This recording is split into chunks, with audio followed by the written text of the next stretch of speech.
Bonjour et soyez les bienvenus sur la chaîne YouTube de Sinopia. Nous sommes là ce matin pour parler d'achat responsable et des enjeux qui sont liés avec le reporting extra-financier. Nous avons un plateau de grands experts, je vais vous les présenter. Je voudrais au préalable remercier le studio 156 qui nous accueille ce matin avec Home, la maison du dirigeant, avec qui nous sommes partenaires. Un petit clin d'œil également à Philippe Araou, grâce à qui cette rencontre, notamment avec M. Pellouzet, a été possible. Alors, les achats responsables, c'est un sujet considérable qui prend de plus en plus de place. C'est un sujet dont, je dirais, la préoccupation, on peut la dater peut-être au début des années 2000. Il y a un début de prise de conscience et l'impulsion de l'ONU, en l'occurrence, a été très importante. Aujourd'hui, vous avez un vaste mouvement, tout le monde doit le savoir maintenant, qui s'appelle les Objectifs du développement durable, qui pousse effectivement en faveur de cet enjeu de responsabilité par rapport aux achats. Et ça se décline après par continent et par pays. On en retrouve effectivement de nombreuses traces dans la loi Pacte, l'ensemble des déclinaisons que sont le devoir de vigilance, dans un registre parallèle, tout ce qui est investissement socialement responsable également montre bien qu'on est de plus en plus en prise avec ce besoin de faire attention à ce que l'on fait. Et je crois qu'on peut dire que l'accident dramatique du Rana Plaza a bien sûr constitué un accélérateur. Et cette tendance de fond fait sans doute que l'entreprise, qui était peut-être pendant un certain temps, pendant toute son histoire, plutôt face à ses parties prenantes et à ses fournisseurs, elle est maintenant plutôt avec. Et c'est ce mouvement-là qui est intéressant. Alors, c'est pas nouveau, comme je le disais, parce que c'est un mouvement qui vient d'assez loin. Les achats, c'est important pour les entreprises. Je crois qu'on peut dire qu'en moyenne, les achats représentent 50% du chiffre d'affaires d'une entreprise. Donc, quand on parle d'achat et de responsabilité liée aux achats, ça, c'est un enjeu majeur pour les entreprises, évidemment. Et derrière cette notion d'achat responsable, on pourrait dire qu'il y a une double responsabilité. La première responsabilité, bien sûr, c'est la responsabilité de l'entreprise à son propre égard et à l'égard notamment auprès de ses clients, de ses consommateurs, par rapport à la qualité de ce qu'elle va acheter ou de ce qu'elle va produire ou de ce qu'elle va acheter pour produire. Mais elle a une deuxième responsabilité qui est très importante aussi, c'est sa responsabilité de donneur d'ordre, notamment de grand donneur d'ordre, lorsqu'elle achète à ses fournisseurs et à ses petits sous-traitants qui peuvent se retrouver en grande difficulté si les règles du jeu sont déséquilibrées. Et donc, toute cette chaîne des approvisionnements est au cœur de l'enjeu des achats responsables. Et bien sûr, les critères, mais vous nous le direz largement, les critères qui vont être en lien avec ces notions d'achat responsable, bien sûr, c'est les critères sociaux, les critères environnementaux, les critères éthiques, tout ce qui va toucher à la grande famille des droits humains également. Et on peut quand même dire que la crise sanitaire a dû accélérer la prise de conscience et le besoin d'aller vers des notions d'achat responsable, et pas seulement, puisqu'il y a également toute la pression internationale qui s'accentue et le jeu entre l'Europe et les États-Unis, mais on va y revenir. Alors pour les entreprises, les enjeux sont nombreux. Il y a bien sûr l'enjeu de maîtrise des risques, l'enjeu réputationnel, l'enjeu d'engagement également. Et donc ce qui veut dire qu'en fait on combine les deux, c'est ce que je disais, c'est-à-dire qu'il y a à la fois un enjeu défensif, mais il y a aussi un enjeu offensif, être capable d'encourager des filières vertueuses et en même temps de préserver les sous-traitants qui sont les siens et qui s'engagent. Et puis derrière tout ça, je crois que c'est un point qui est important et sur lequel M. Pellouzet a une vraie sensibilité, c'est l'enjeu de confiance qui s'instaure entre les différentes parties prenantes. Bien sûr, l'entreprise qui donne les ordres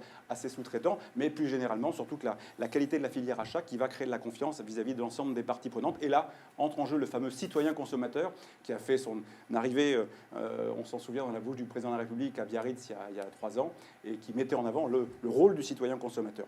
Et puis, le dernier point, je l'ai évoqué, c'est l'enjeu de souveraineté, puisqu'aujourd'hui, on est dans un combat de normes et d'influence internationale. On l'a vu dans plein d'autres critères, notamment sur les aspects de comptabilité, où finalement nous vivons sous le joug de normes qui n'ont pas été dictées par l'Union européenne et par une plume qui n'a pas été tenue par nous. Et là, sur cet enjeu-là, l'Union européenne a, si j'ai bien compris, l'intention de prendre son destin en main, et la France est plutôt en pointe aujourd'hui avec tout le travail de Bercy.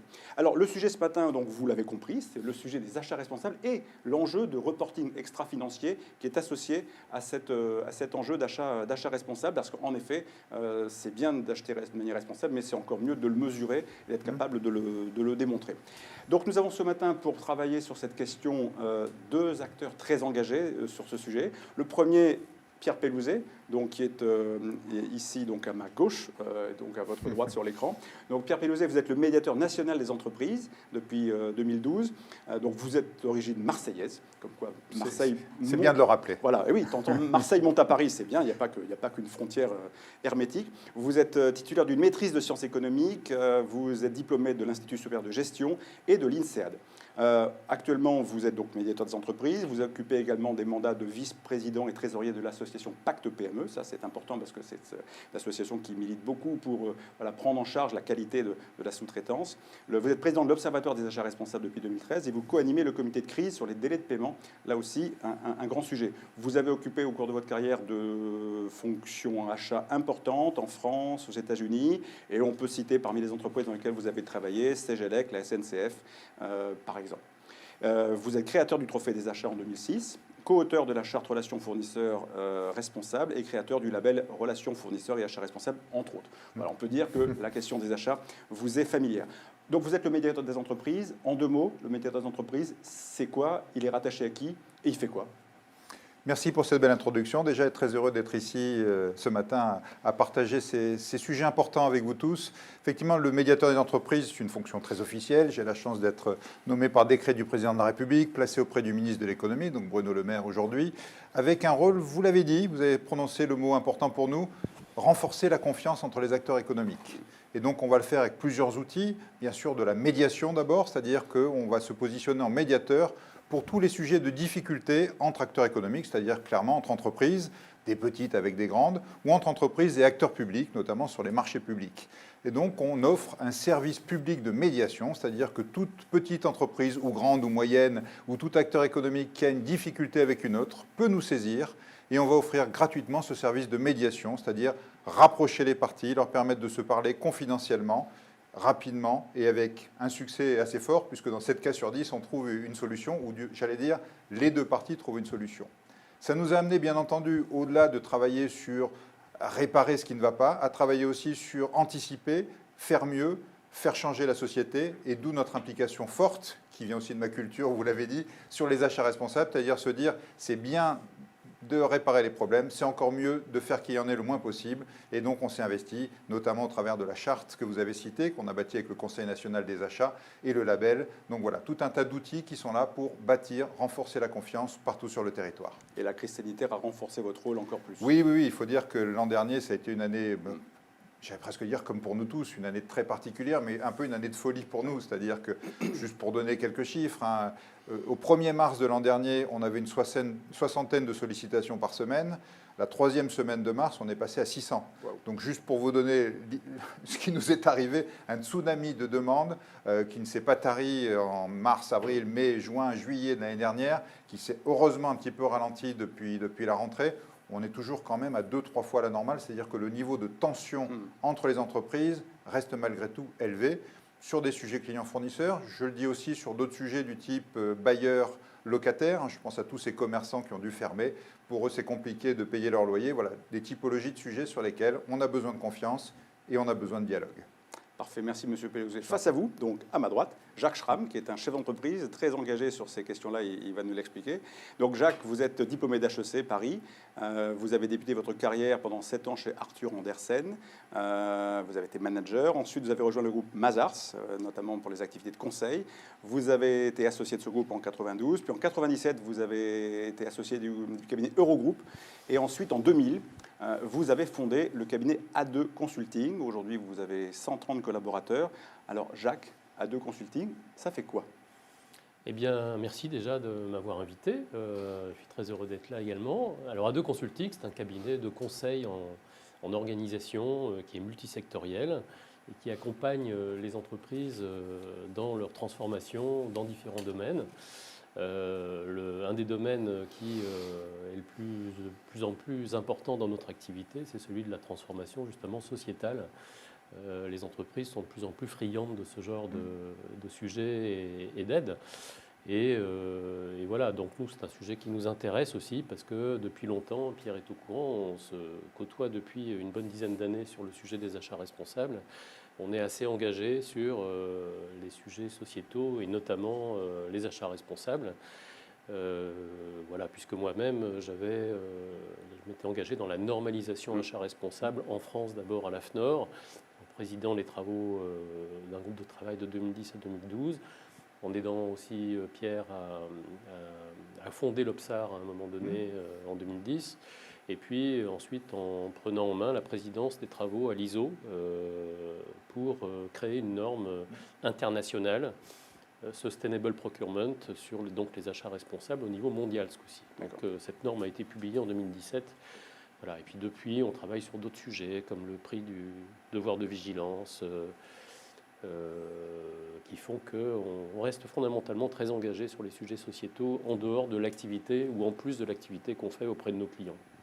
Voilà, et je voudrais rajouter, parce qu'on connaît un peu A2 Consulting, que vous êtes une entreprise qui ne se contente pas de dire ce qu'il faut faire, mais qui se l'applique à elle-même, et que sur les différents critères d'engagement et de performance responsable de l'entreprise, vous êtes plutôt exemplaire. C'est important de le souligner, parce que souvent les conseillers ne sont pas toujours les payeurs. Là, en l'occurrence, c'est le cas. Donc la règle du jeu ce matin, c'est bien sûr un débat sur cet enjeu donc des achats responsables et du reporting extra-financier qui est associé et qui va devenir un vrai sujet, et peut-être même un problème dans certains cas pour les entreprises, parce que la mise en œuvre et le déploiement de reporting est toujours quelque chose de complexe, surtout dans le monde d'aujourd'hui.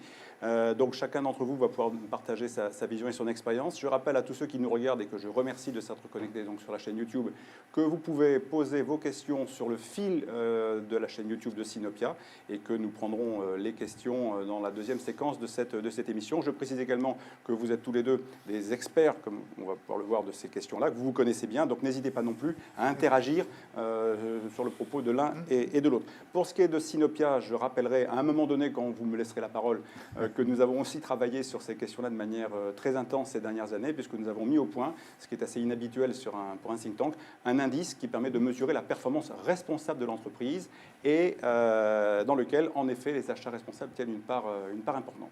Alors, nous allons maintenant pouvoir venir à l'essentiel, c'est-à-dire le vrai débat en lui-même. Je me tourne vers vous, Monsieur Pellouzet, parce que ceux qui nous écoutent ou nous regardent ce matin, pour une partie d'entre eux, sont parfaitement immergés dans le monde des achats responsables, mais peut-être que pour d'autres, l'enjeu est peut-être pas aussi clair que ça. Donc déjà, pour commencer, les achats responsables, c'est quoi ? Oui, je suis heureux qu'on se pose la question. D'abord, parce qu'il y a probablement autant de définitions d'achat responsable que de personnes qui s'en occupent. Donc ça peut paraître un peu confus pour les gens qui effectivement ne sont pas experts. Moi, j'ai tendance à essayer d'avoir une réponse simple. Faire des achats responsables, c'est se poser quelques questions avant de faire un acte d'achat. Avant de faire un appel d'offres, avant de faire une commande, avant de faire un paiement, se poser quelques questions qui sont simples, qui sont quel est l'impact de ce que je suis en train de faire ? Quel est l'impact sur l'environnement? Quel est l'impact sur la société? Quel est l'impact sur l'économie? Est-ce que ce que j'achète va être polluant? Est-ce que j'ai pensé à le recycler? Est-ce que je vais faire travailler des entreprises du secteur du handicap ou de l'insertion? Est-ce que je veille à bien payer mes fournisseurs, à faire travailler des PME? Quel est mon impact sur l'emploi? Si on se pose ces quelques questions, on rentre dans le monde des achats responsables.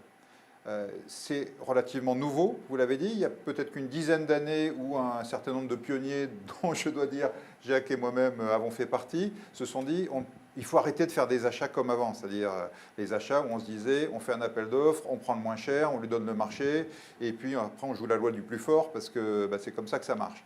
Les choses, heureusement, changent. On a mis en place un certain nombre d'outils, vous les avez cités. On a créé ensemble l'Observatoire des achats responsables.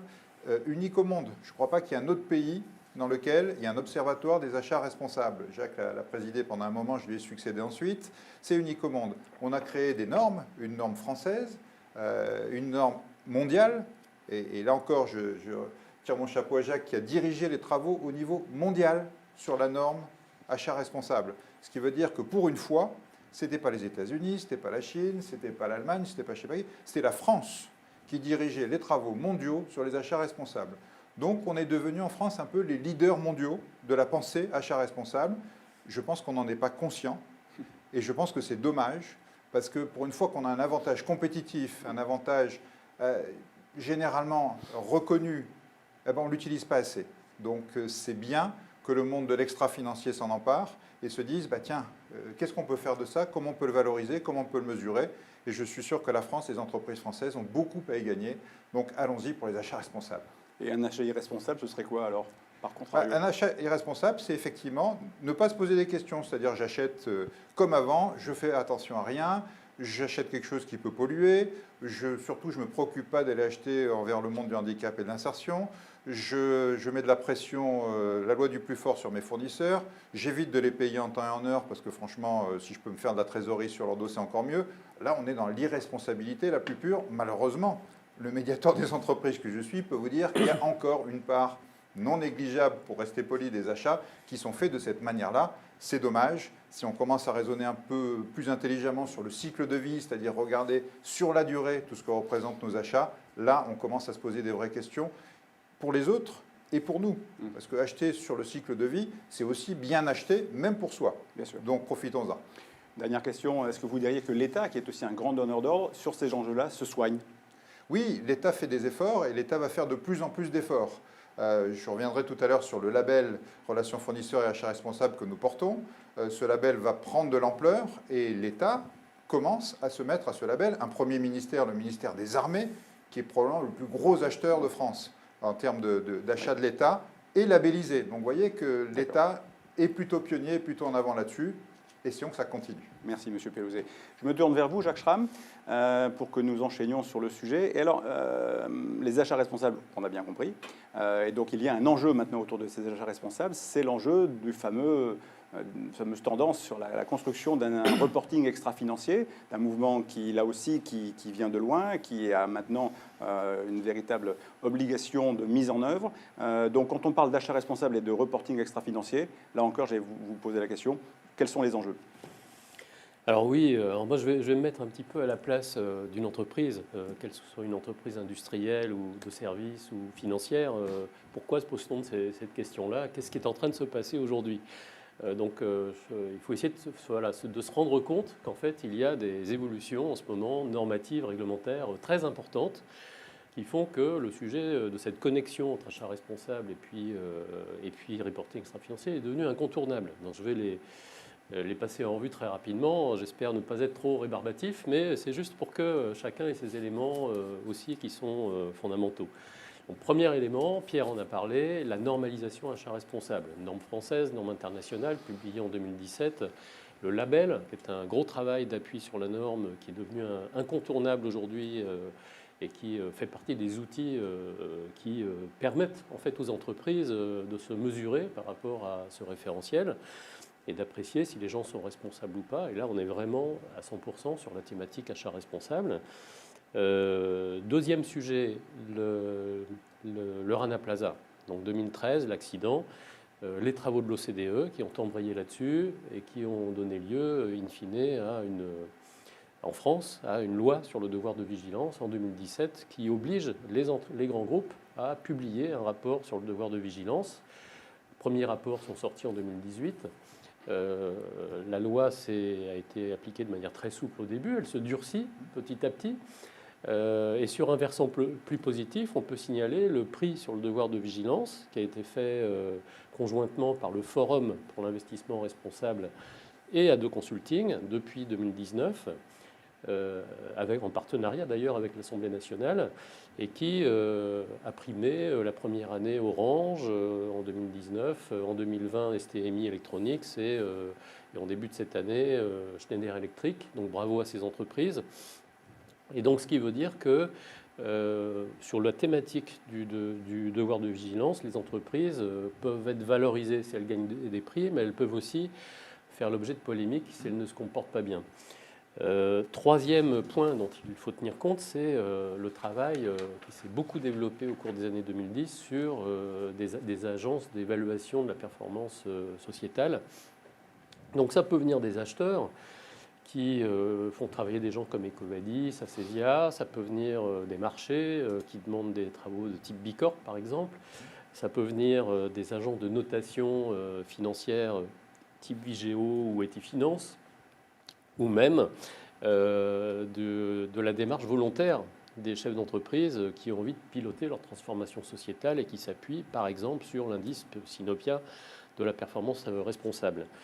Donc les notes qu'on obtient à travers ces outils, eh bien, elles ont une importance élevée pour les clients qui peuvent référencer ou déréférencer les fournisseurs. Elles ont une importance élevée aussi pour les investisseurs qui peuvent accorder du cash ou ne pas l'accorder aux gens qui ont besoin de ce cash pour investir. Et tous ces outils, on peut le remarquer, accordent une place très importante à la thématique achat responsable. Le quatrième point, c'est la déclaration de performance extra-financière. La DPEF, c'est une directive européenne qui a été transposée en 2017 dans le droit français, qui impose en fait aux entreprises de plus de 500 personnes de publier un reporting, je résume, sur une quarantaine d'items à peu près, dont 2 portent sur la thématique achat responsable. La prise en compte de la politique d'achat des enjeux, dans la politique d'achat des enjeux sociaux et environnementaux, et la prise en compte dans les relations avec les fournisseurs et les sous-traitants de leurs responsabilités sociales et environnementales. Et depuis 2019, les DPEF sont publiés par les entreprises et contribuent à véhiculer une image positive ou négative pour toutes leurs parties prenantes.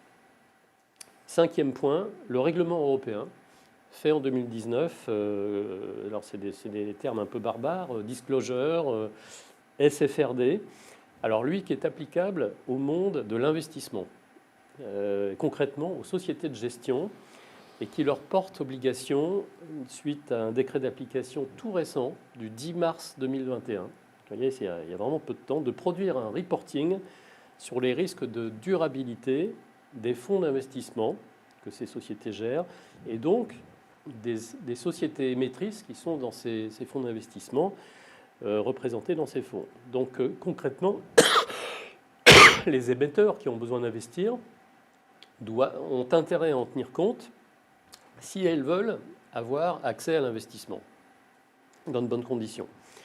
6e évolution, peut-être la plus importante, c'est le grand événement de l'année, la directive européenne dite CSRD, qui vise à reprendre la main, Pierre en a parlé tout à l'heure, pour en fait renforcer le leadership européen au niveau international sur en fait notre système de valeurs, où on a été relativement en pointe, et les Français n'ont pas été les derniers, sur donc le reporting développement durable des entreprises.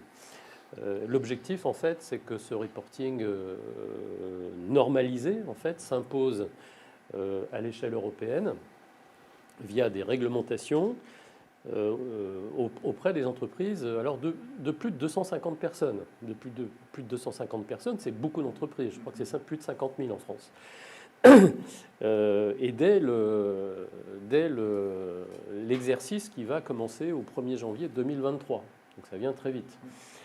Il s'agit donc fondamentalement de promouvoir la comparabilité des indicateurs de performance extra-financière des entreprises et de lutter aussi contre le green ou le social washing.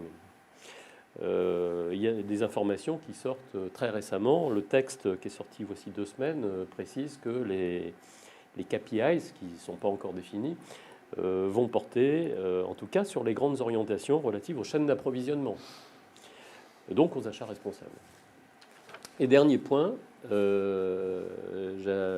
peut ajouter que dans cette philosophie-là, l'initiative qu'il faut vraiment saluer, très récente, de notre secrétaire d'État à l'économie sociale et solidaire, Olivia Grégoire, qui vient de lancer la plateforme Impact, qui vise à être, en fait, si je résume un peu, une anticipation de cette réforme réglementaire européenne, afin notamment d'être force de proposition et d'être leader dans ce débat européen qui va intervenir bientôt,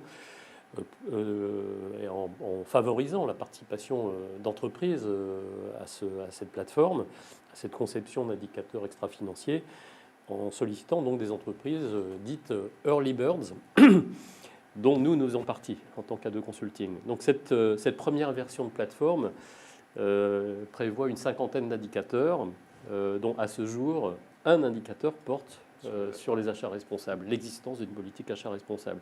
Donc en résumé, voilà, j'étais un petit peu long, désolé, mais ce qu'on peut retenir de ces 7 tendances lourdes, en fait, c'est quelques points. Premièrement, qu'on soit la société financière ou émettrice, on est cerné de toutes parts, en fait, par la thématique achat responsable. C'est devenu vraiment incontournable.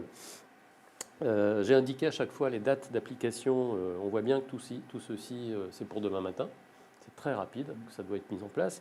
Troisièmement, pour être honnête, on a encore aujourd'hui des obligations relativement floues parfois, pas encore très définies, un peu molles aussi, pas encore très dures, mais vous pouvez me faire confiance, tout ceci va se clarifier et va se durcir dans le futur proche. Et puis dernier point, on voit bien aussi que l'idée générale, c'est plutôt d'obliger les entreprises grandes ou moyennes à appliquer tout ça via des réglementations nationales et d'être en revanche plutôt incitatif à leur application de façon plutôt volontaire auprès des entreprises plus petites, les TPE, les PME.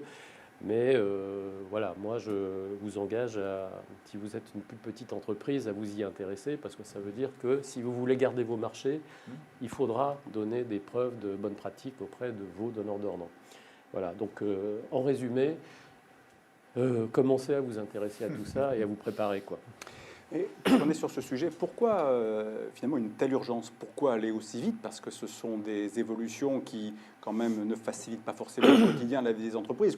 Qu'on comprenne bien les choses, pousser les entreprises à acheter de manière responsable, ça je crois que tout le monde peut comprendre, mais derrière toutes les obligations de reporting réglementaire, tout ça c'est très lourd.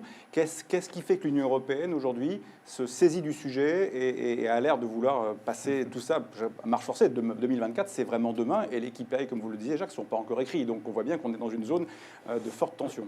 C'est amusant que vous ayez l'impression que ça va très vite.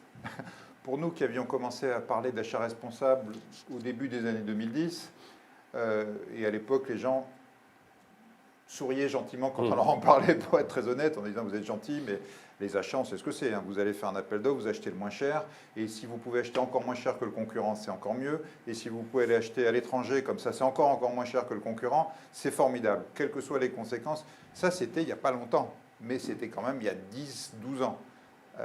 Donc oui, aujourd'hui on a l'impression que ça s'accélère, mais ça fait 10-12 ans qu'on creuse ce sillon en disant bah, attendez, il y a un truc qui ne va pas. Et ce truc qui ne va pas, petit à petit, bah, le public a commencé à le percevoir. Les nouvelles générations qui arrivent se disent « mais moi, je n'ai pas envie de travailler pour une entreprise qui raisonne comme ça. J'ai envie de travailler pour une entreprise qui a des valeurs. » Et donc, les valeurs de RSE, et en particulier les valeurs d'achat responsable, ça me concerne. Moi, je veux travailler pour une entreprise qui a ces valeurs-là. Et comme les jeunes qui sont arrivés ont pensé ça, les clients aussi se sont mis à penser ça, les fournisseurs se sont mis à penser ça, les investisseurs, ça y est, c'est ce dont on est en train de parler ce matin, mais au bout de 10-12 ans, les investisseurs se disent « Ah ben attendez, moi si j'investis dans une entreprise, il faut qu'elle ait ces valeurs-là, parce que sinon les clients, les employés, les fournisseurs ne vont pas vouloir travailler avec elle. » Donc oui, ça s'accélère, mais oui, c'est un sillon qu'on a creusé depuis 10-12 ans. Et c'est formidable qu'aujourd'hui, on commence à arriver à ce que, comme le disait Jacques, les entreprises sont cernées de toutes parts, parce que la société est montée en puissance là-dessus. Et quand la société monte en puissance, on le voit, l'État, le gouvernement, le législateur, les parlementaires s'emparent du sujet et commencent à le cadrer. Donc on a deux mouvements, un mouvement de sensibilisation, un mouvement de fond qui a commencé à toucher la société. Et comme souvent dans ces cas-là, ce mouvement de fond de société, et c'est bien, est pris en compte par le législateur qui va commencer à cadrer tout ça. Et la bonne nouvelle, encore une fois, c'est que ça monte au niveau de l'Europe, comme le disait Jacques, c'est-à-dire que ce cadrage ne va pas être un cadrage qui va nous arriver de l'extérieur, mais un cadrage qu'on va porter nous-mêmes avec nos valeurs. Parce qu'il faut être bien conscient qu'il y a plusieurs manières de faire de la RSE, que la culture de chaque grand groupe de pays, je pense au groupe américain, je pense au groupe asiatique et à l'Europe, n'est pas exactement la même, et que ça va jouer. Parce que donc vous êtes en train de dire, M. Oui. Pellouzet, que si on ne faisait rien, oui. Le risque, c'est qu'on soit obligé en fait, d'appliquer à un moment ou un autre, comme pour les normes IFRS, des normes qui n'auraient pas été édictées et tracées par nous. C'est ça l'enjeu. Exactement. Et comme ça va jouer sur la compétitivité, puisque ceux qui seront les meilleurs auront un avantage compétitif, on est plus facilement le meilleur quand c'est nous-mêmes qui avons édicté les règles que quand c'est quelqu'un d'autre. Alors, on a bien compris. Merci beaucoup de cette précision et de clarifier en fait l'enjeu d'urgence, parce que sinon ça peut paraître encore une fois de plus, il y a la commission qui a l'air de vouloir réglementer pour réglementer, parce que parfois c'est le sentiment qu'elle a pu donner, à tort ou à raison. Donc là on comprend bien qu'il y a un enjeu géopolitique sur lequel il faut réagir. Alors, donc il s'agit bien de faire rentrer la RSE dans la dynamique, la grande dynamique des achats, mais évidemment c'est quand même pas simple, et c'est peut-être plus facile pour les grandes entreprises qui évidemment ont l'habitude de gérer des process complexes. Dès qu'on attaque le sujet des ETI, et surtout si on parle d'entreprises qui sont au-delà de 250, parce que pour l'Union européenne, plus de 250 c'est une grande entreprise, on pourrait faire un débat là-dessus, mais bon, je ferme la parenthèse. Voilà, comment on fait aujourd'hui pour accompagner, pour faire respecter ces normes, pour que ce soit finalement pas seulement une contrainte pour les entreprises. Et vous, donc, et représentant de l'État et médiateur des entreprises, quel est votre rôle? Alors effectivement, la bonne nouvelle, c'est qu'au-delà de travailler sur la normalisation, sur l'encadrement, sur la législation, on a travaillé à développer des outils d'accompagnement qui finalement sont assez simples pour permettre à une entreprise qui ne connaît pas grand-chose de rentrer dans ce monde des achats responsables. Je pense, on l'a cité, à l'Observatoire des achats responsables, qui est un think tank, qui permet aux entreprises d'échanger entre elles sur tous les sujets d'achat responsable. Je pense à Pacte PME, que vous avez cité. Je pourrais citer Andeco Pas à Pas, qui travaille sur le monde du handicap et de l'insertion. Et puis, évidemment, je pense à la charte Relations fournisseurs responsables que nous avons créée avec le Conseil national des achats, qui donne les 10 règles à appliquer pour avoir une relation client-fournisseur équilibrée, donc les 10 règles de base pour se lancer dans le monde des achats responsables. Et puis cette charte ayant connu un engouement assez spectaculaire, on a plus de 2000 signataires aujourd'hui, grandes, petites, moyennes entreprises, acteurs publics, acteurs privés, donc ça, on a un échantillon quand même très large d'entreprises qui ont signé cette charte. On a voulu aller plus loin et créer un label Relations fournisseurs et achats responsables, qui va permettre de labelliser les entreprises ou les acteurs publics qui sont les plus avancés sur ce sujet des achats responsables. Là, c'est un référentiel beaucoup plus large, qui s'appuie bien évidemment sur la norme ISO 20400 que nous avons contribué fortement à créer et qui va permettre aux entreprises de se mesurer, de mettre au point le travail qu'on fait sur les achats responsables, de se comparer et de trouver des solutions. Ce label commence à prendre de l'ampleur. Depuis ce label, on peut rappeler son nom? Relations fournisseurs et achats responsables. Hein. Ce label, aujourd'hui, il y a plus d'une cinquantaine d'acteurs économiques qui l'ont obtenu. Et c'est intéressant parce qu'on a voulu le tester de manière très large. On a des grands acteurs, hein, on a des Safran, on a des Thales, on a des EDF, on a des SNCF, on a des ETI, et on a des PME, et on a des TPE. Donc on a pu voir que ce label était accessible à tout type d'entreprise, et aussi des acteurs publics. Le ministère des Armées que je citais tout à l'heure, l'UGAP, le département du 92. Donc on sait que c'est un label, on l'a prouvé, qui peut fonctionner sur tout type d'entreprise, tout type d'acteurs publics ou privés. Deuxième étape, on s'est dit, OK, maintenant ce label qui est prouvé et qui sert d'outil à toutes ces entreprises et ces administrations, il faut le développer. Et là, on a eu un vrai appui du gouvernement. Jacques citait Olivia Grégoire. Olivia m'a demandé de faire un rapport que j'ai remis il y a quelques semaines sur le déploiement de ce label à grande échelle. On se dit, ça y est, maintenant on a un outil qui tient, la France est leader sur le sujet, c'est le moment de déployer cet outil.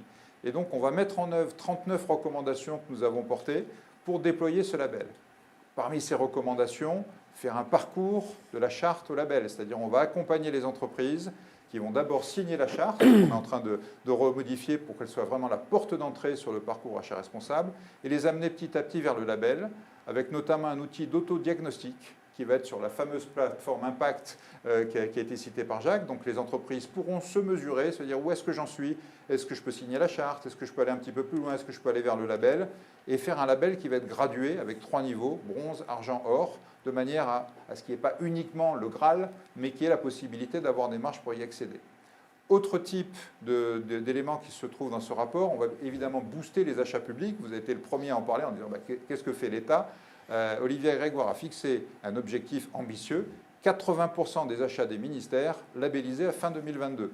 Donc je le disais, le ministère des Armées, c'est fait.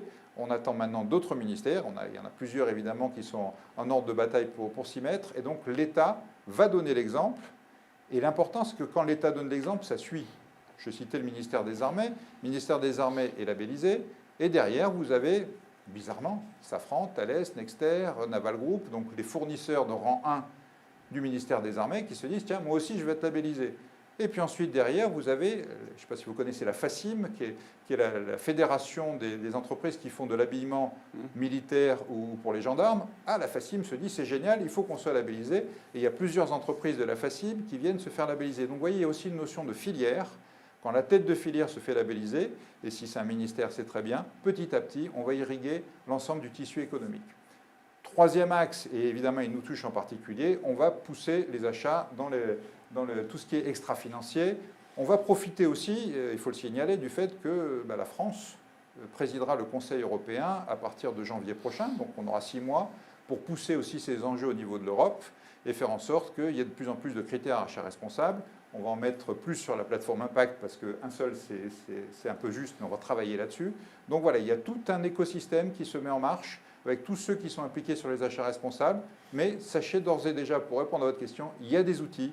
Intéressez-vous à la charte, intéressez-vous au label, intéressez-vous à l'Observatoire des achats responsables, à Pacte PME, à Pas à Pas. Vous avez des outils, vous n'êtes pas tout seul face à toutes ces normes, toutes ces décisions, vous avez des outils, on est là pour vous accompagner, n'hésitez pas, profitez-en, c'est maintenant qu'il faut le faire. D'accord. Et le bon portail pour trouver ça, c'est le portail du médiateur. Vous allez sur le portail médiateur des entreprises, vous trouverez tout ça, mais aussi bien sur le portail de l'Observatoire des achats responsables. Voilà, chacune de ces entités est là, et heureusement maintenant avec le numérique, c'est facile d'accès. Alors, petit réflexe professionnel, vous avez envie de développer le label. Quels sont vos objectifs? Vous avez l'objectif 1000 entreprises à 1 an? En fait, je ne me donne pas d'objectif, je veux dire pourquoi, parce que j'ai eu une telle surprise sur la charte. Franchement, quand on a lancé la charte en 2010, on s'était dit, on va viser le CAC 40. Quoi. Le but, c'était de faire bouger les grandes entreprises. Et puis, voilà, sauf qu'on en a eu 22 la première signature, on en a eu 40 à la deuxième, et puis 100. Et puis, on a vu arriver les ETI qui nous ont dit, mais attendez, il n'y a pas que les grands, il y a nous aussi. Et puis, on a vu arriver les PME qui nous ont dit, bah, attendez, il n'y a pas que les ETI, il y a nous aussi. Et puis, les TPE, et puis les artisans, et puis le monde du public. Et donc, je veux dire, on est aujourd'hui à plus de 2000 signataires, et tous les jours, on a de nouvelles entreprises qui viennent rejoindre ce mouvement. Donc le but, ce n'est pas de se donner un objectif, le but, c'est d'irriguer le territoire. Le but, c'est de faire prendre conscience, et ça fait partie de ce qu'on fait ce matin, de l'importance du sujet. J'espère qu'on a fait passer ce message-là, et du fait que, allez vite vers les premiers outils, parce que ça va vous accompagner vers la suite.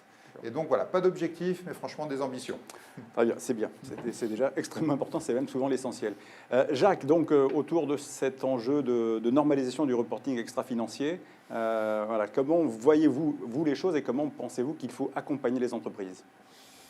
Alors effectivement, là, avec Pierre, on s'est attaché à expliquer pourquoi c'était important de tenter de se connecter, en fait, ce sujet achat responsable et son reporting extra-financier. Le message, on s'est efforcé de le passer. Maintenant, je suis entreprise, quel que soit son domaine, je fais comment? C'est quoi la norme que je dois appliquer si je veux le faire? La mauvaise nouvelle, c'est qu'il n'y a pas de norme. Tout est très hétérogène aujourd'hui. Donc, qu'est-ce qu'on voit? On voit par exemple les agences d'évaluation extra-financières. Elles ont toutes des approches en fait assez différentes sur le sujet. Il y en a certaines qui insistent plus en matière d'achat responsable, sur la qualité du système de management, d'autres sur les impacts. Ce qu'on observe aussi, c'est que certaines ont des mesures de KPIs très nombreuses, dont on observe aussi que certains de ces indicateurs ne sont pas du tout connectés aux normes en vigueur de référence. On a parlé de l'ISO 2400 du label. On voit des thématiques aussi, même s'il y a beaucoup d'indicateurs qui n'existent pas, et qui devrait exister. Je vais donner un exemple qui est cher à Pierre parce que la médiation travaille beaucoup sur ce thème-là, les délais de paiement. On a aujourd'hui des dégâts considérables, on parle d'impact, sur le crédit interentreprise par les pratiques de délais de paiement qui dégradent la trésorerie des entreprises et les contraint notamment les PME au niveau de leur trésorerie et les empêchent d'investir bien souvent. Manifestement, il y a un impact. Donc, typiquement, ce sont des thèmes qui ne sont pas toujours évalués en fait par ces agences, qui devraient fondamentalement l'être. J'ai cru comprendre d'ailleurs que l'indice Sinopia y accordait une place assez importante à ce sujet-là. Et il faudrait objectivement que ça apparaisse dans un reporting extra-financier. Surtout que c'est très facile à obtenir à partir de la comptabilité de chaque entreprise. On observe aussi qu'au niveau de cette normalisation, les nouvelles normes européennes, c'est notamment la CSRD qui va concerner toutes les entreprises non financières, n'ont pas encore conçu les KPIs. Donc, en fait, le travail, il reste à faire, quoi. Donc, et il n'y a pas grand-chose de normalisé, ni en France, ni à l'international. Donc, mon but, c'est pas de vous désespérer, c'est juste d'observer cette photo-là et de se dire... de constater qu'en fait tout ce travail il reste à faire, mais attention, il va être fait très rapidement parce qu'il y a des ambitions très élevées de ce côté-là au niveau des gens qui portent ce projet à l'Union européenne et avec l'intention, comme j'ai indiqué la date tout à l'heure, que ces directives et ces réglementations en fait soient applicables dès 2023. Donc ça va venir très très vite cette normalisation. Et donc, moi, je crois qu'il faut... il y a un enjeu qui est très important, c'est d'aider l'initiative de la plateforme Impact qui est lancée par Olivier Grégoire, parce que on a une espèce de devoir les uns les autres que cette plateforme s'oriente dans la bonne direction, vers les bons indicateurs, pour que quoi? pour que la France soit vraiment leader dans ce débat européen, parce que ça va être un débat européen, ce reporting extra-financier, et il faut absolument que la France propose les bonnes idées et ait ce leadership si on veut, à la fin, que les entreprises françaises appliquent un bon référentiel. Voilà, donc en tout cas, nous... il faut que ce soit une force et pas une contrainte voilà, de plus. nous, on va s'y employer en tant qu'A2 Consulting, puisqu'on est early bird auprès de cette plateforme, et on va le faire avec nos amis de Sinopia. Donc, certitude, on va aller vers une normalisation, et on va y aller très vite. Et on observe d'ailleurs dans notre métier de consultant des gens qui ont compris un petit peu ce besoin-là. On est de plus en plus sollicité, nous, par des entreprises qui ont envie qu'on les aide à concevoir les bons KPIs et à accompagner un petit peu ces constructions. Donc, ce n'est pas toujours très simple pour les entreprises, quoi. Mais en pratique, je suis chef d'entreprise, c'est un sujet... voilà, je fais des achats responsables sans le savoir, parce que je pense que beaucoup le font sans le savoir. Oui. Je commence par quoi? Comment j'initie vraiment la mise en place de ce reporting extra-financier? Comment je m'organise? Alors, la mauvaise nouvelle, j'ai indiqué, c'est qu'il n'y a pas de normes. En revanche, il faut s'appuyer sur déjà la philosophie du reporting extra-financier qui, elle, est connue. Donc, il y a quoi dans cette philosophie? Il y a un peu 3 points. C'est-à-dire que le premier point, c'est le concept de l'exposition au risque. Chaque entreprise génère des risques dans la chaîne d'approvisionnement, qui peuvent être des risques climat, qui peuvent être des risques sociaux, d'accidents du travail, qui peuvent être des risques de corruption, par exemple. Voilà, et donc on est plus ou moins exposé à certains risques dans les entreprises. Deuxième type d'axe, c'est la politique, achat responsable, et les plans d'action, achat responsable, qui sont conduites par l'entreprise, l'engagement en quelque sorte. Et troisièmement, la mesure, les KPIs, et j'insiste sur un point, les KPIs d'impact, pas uniquement des actions qu'on mène, mais surtout qui me permettent de mesurer les impacts de nos actions sur les parties prenantes qui sont concernées. Exemple, les délais de paiement. Bon. Donc, voilà. Donc, la conception, elle doit s'appuyer sur ces 3 axes, c'est ce qu'on peut retenir. Et il y a un vrai sujet aussi à traiter, c'est qu'il y aura une vraie nécessité dans cette conception française, européenne et dans les entreprises de trouver la bonne synthèse. Parce qu'en fait, en pratique, il y a une multitude d'indicateurs possibles. Et or, jamais les régulateurs ne prendront le risque d'imposer en fait des usines à gaz à toutes les entreprises européennes, surtout à plus de 250 personnes. Croisons les doigts. Voilà, donc la simplicité, la légèreté, la pertinence en fait de ce reporting est une des clés sur lesquelles il faut réfléchir. Alors, bien sûr, ça va être normalisé au niveau européen. De façon multisectorielle, applicable à tout secteur. Mais dans les textes qui ont été remis au niveau européen, il y a 2 autres concepts sur lesquels on peut s'appuyer. C'est la normalisation liée au secteur d'activité dans lequel on appartient, parce qu'on n'aura pas les mêmes enjeux, les mêmes expositions au risque selon qu'on est une entreprise de l'aéronautique ou une entreprise de service. Donc il y a des spécificités. Et dernier point, il y a aussi le contexte particulier de l'entreprise.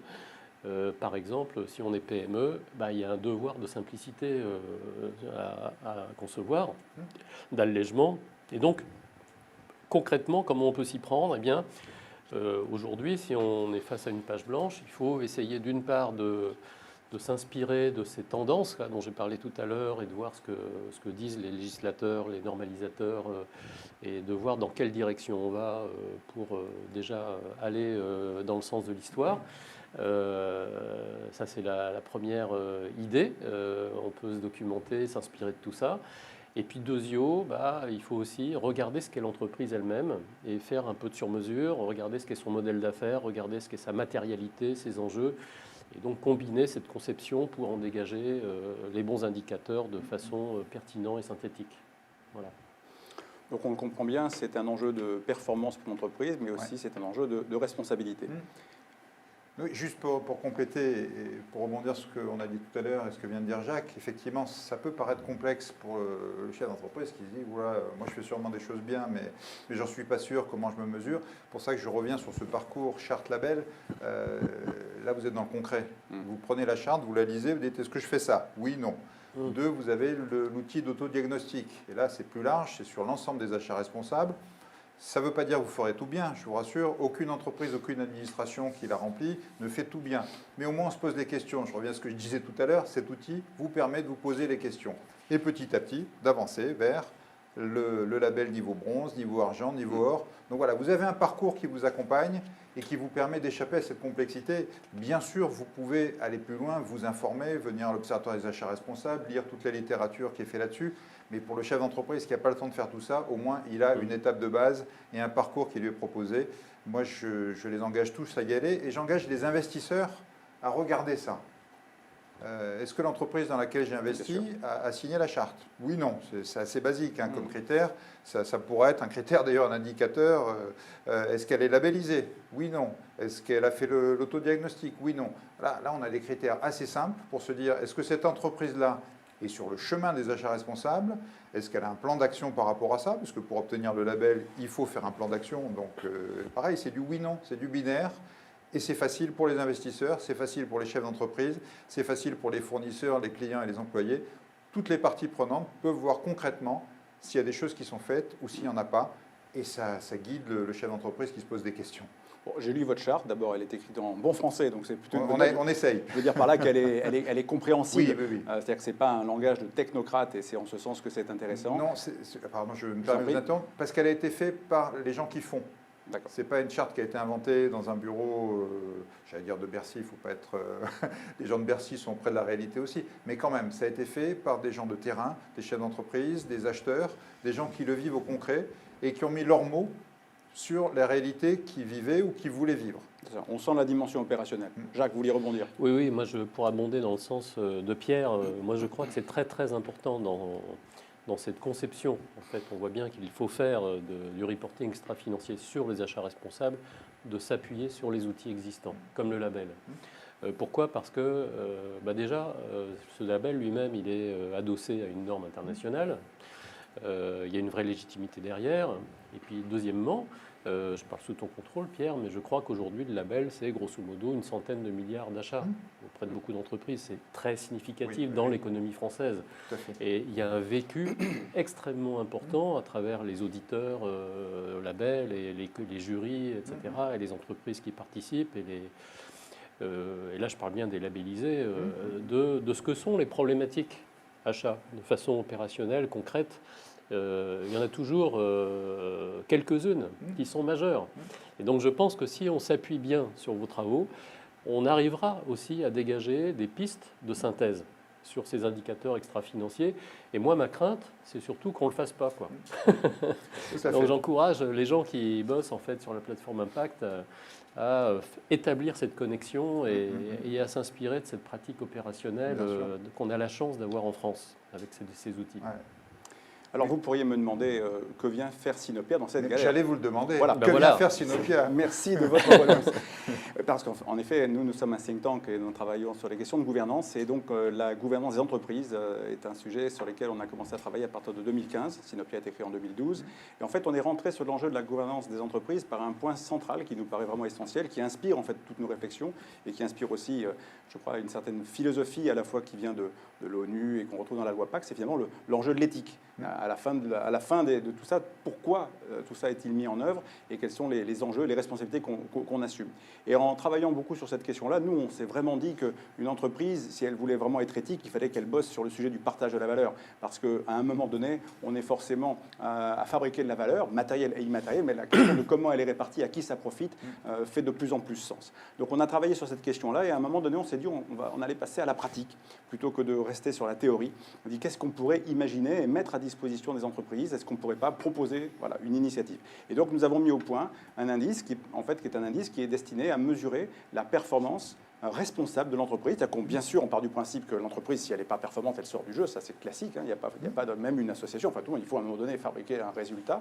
Mais après, c'est comment ça s'organise, comment on exerce ses responsabilités et comment on l'exerce à l'égard de l'ensemble de ses parties prenantes. Parce que bien sûr, vous avez l'entreprise par rapport à ses dirigeants, ses actionnaires ou ses sociétaires. Mais après, vous avez la grande famille des collaborateurs. Vous avez les fournisseurs. Vous avez l'engagement des entreprises auprès des populations des territoires dans lesquels elles sont implantées. Et puis, vous avez bien sûr le citoyen, le consommateur, qui joue également une part extrêmement importante.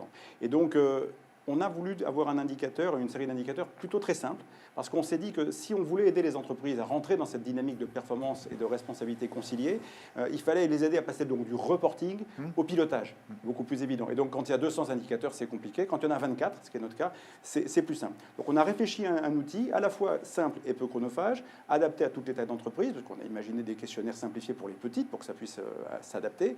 Et surtout, on a pris 2 enjeux. À la fois, bien sûr, la qualité des systèmes de management, parce que la volonté de bien faire est importante, mais aussi l'impact. Parce que s'il n'y a pas la mesure de l'impact, à un moment donné, on peut rester au niveau du déclaratif. C'est d'ailleurs parfois le piège ou le risque de la RSE. On peut dire, voilà, on a une jolie charte, on a des beaux documents, mais voilà, si on ne va pas mesurer et vérifier, on risque d'être superficiel. Et à un moment donné, je reviens à la notion d'éthique, les gens ne supporteront plus qu'on se contente de déclaratifs et de pas bien faire ou de faire semblant ou de tromper si on va un peu plus loin. Voilà, donc cet aspect-là est important pour nous. Et ce qu'on a pensé aussi comme étant très essentiel, c'est qu'il fallait mesurer cela dans une dynamique de transformation. Parce que finalement, l'état des lieux à un instant T, je prends un critère qui est par exemple le délai de paiement fournisseur, à l'instant T, il peut ne pas être conforme aux obligations législatives ou réglementaires, mais est-ce qu'il n'est pas en amélioration constante depuis ces dernières années, par exemple? Quels sont les efforts faits? Donc on va regarder, en effet, c'est la performance en dynamique sur 3 ans pour dire, voilà, la loi, c'est la loi.